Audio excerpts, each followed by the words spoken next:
Еліміз бойынша бастау алған «Менің туым, менің отаным» атты патриоттық акцияға Махамбет Өтемісов атындағы Батыс Қазақстан мемлекеттік университеті ұжымы да үн қосты.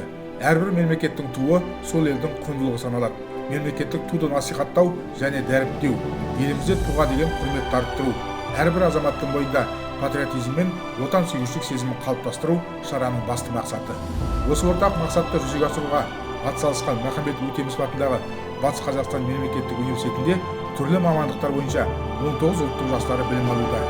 Бір атаның балаларындай ортақ мақсатқа ұмтылған олар көк туымыз желбіреп, тәуелсіздігіміз тұғырлы болсын дейді. Менің отаным, менің туым Қазақстан!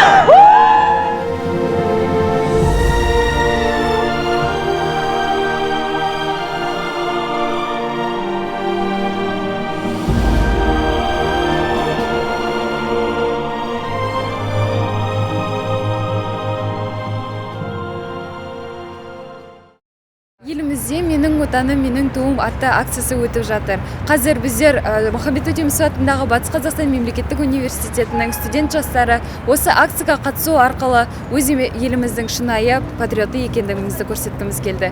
Және де біздер Қазақстанның барша азаматтарын өз елінің патриоты болуға шақырамыз. Менің отаным, менің туым Қазақстан.